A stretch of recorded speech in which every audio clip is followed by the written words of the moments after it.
Hey guys, what's up? Today we're doing a teardown on the 2JZ GE that I have here. Picked this one up for $1,000 a few months ago with possible spun bearing. Wasn't sure. Was originally gonna do 2J stuff, but then decided on the 1J. But I am going to be rating a few parts of the 2JZ, including the front sump, which is what I'll be taking off, and also I'll be dismantling the caps on the rods to see if it's actually got a spun bearing, because the previous guy actually drained the oil out of it before I had it, so I'm not too sure if it's actually got a spun bearing or not. But I'll get to pulling off the sump so we can check out what the insides look like. This was actually a fairly neglected 2JZ GE. The dude said it was his girlfriend's at the time, came out of, I don't know, can't remember what he said it come out of, but apparently she was driving it, heard a noise, turned it straight off, so he wasn't sure if it had a spun bearing or not. But appearing, when you take the covers off, which I've already done, looks like it's never had an oil change in its life. Yeah, so as you can see, if I just put the cover down, got my work boots on, you can just see here it's like extremely crusty. Like this is all, it's like Vegemite. It's like that on both sides. So yeah, it was a fairly neglected motor, I would say. I'm pretty sure the sump comes off in two pieces from what I can see. So the front bolts here on this part of the sump are 10 mil. These next ones up here are 12. And then these big ones back here are 14.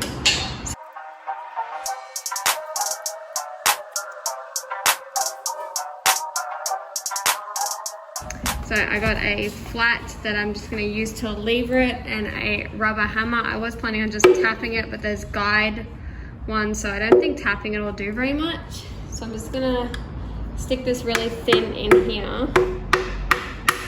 There we go. But just create, I don't know if you can see it, but created a small gap in there. So I'm going to go in with the even bigger screwdriver now. Not screwdriver, flathead, I don't know, whatever you want to call it.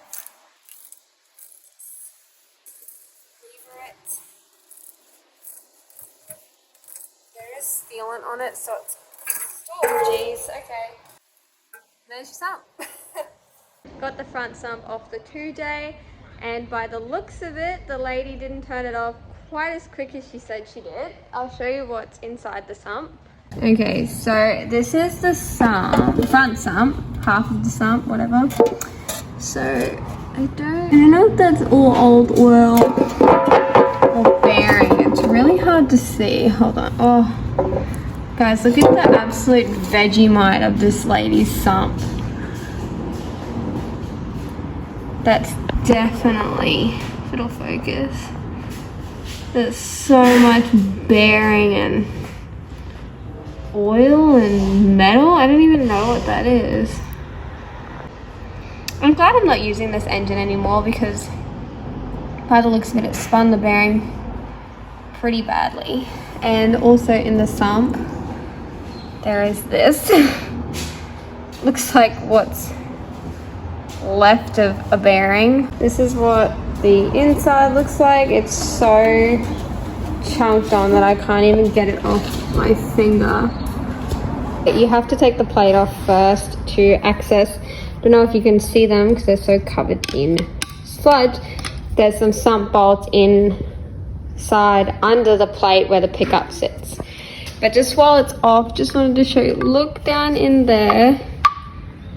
Oh my god, like, this is actually disgusting.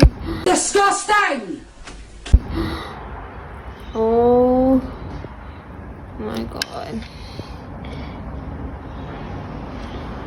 Take Vegemite on my toast, not in my sump, thanks. That is disgusting. So we got the sump box. This is what it looks like inside.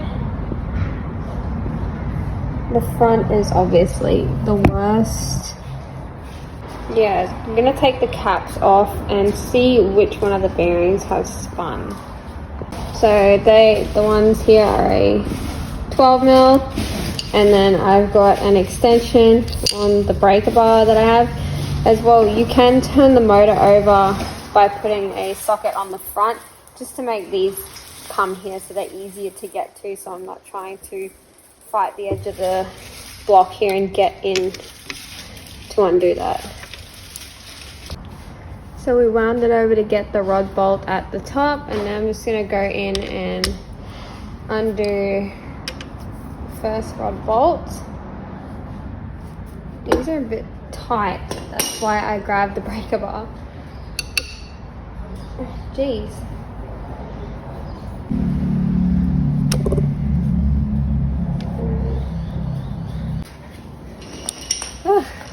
So I said you need a breaker bar. Okay,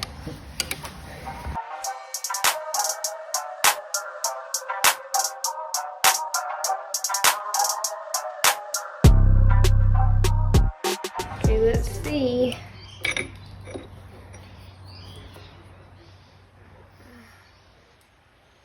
There's definitely something going on there. So it appears that the bearing is completely gone. The only part of the bearing left is from the top half. I'm not taking the rods out, but this is from the top half of the rod bearings. The other rod bearing is dissolved into a million pieces in the sump. So it's not pretty. I think I'm just gonna leave all the other rod bearings because that's obviously probably the only one that's spun, and it's getting laid out. I'm not gonna use this motor, I'm just giving it to a mate so he can do with it as he wishes, and yeah, just fix it up, rebuild it, do whatever he wants with it. Not sure what he's gonna do about the crank, but that's up to him.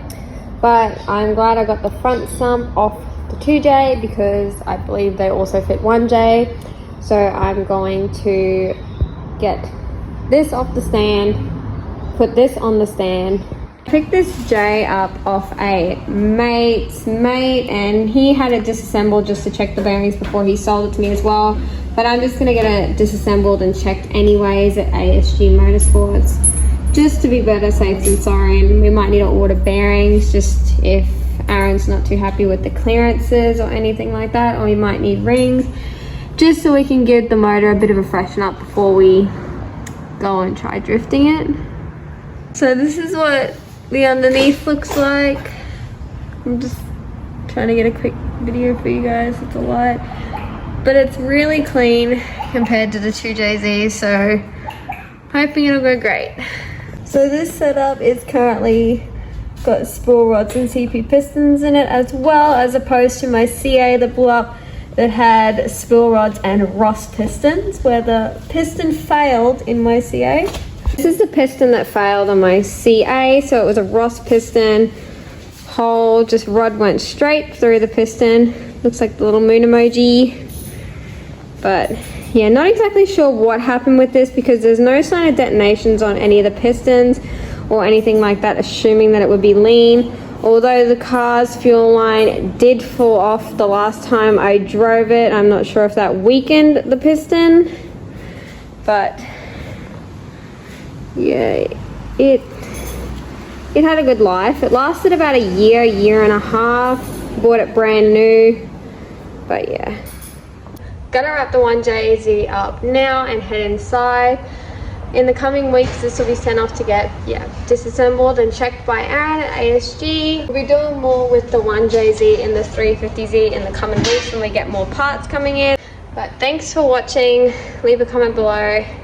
And don't forget to subscribe as well. And if you want, check out my Instagram where you can see more of the build and more photos of the 350Z, S13, R32, and the 180.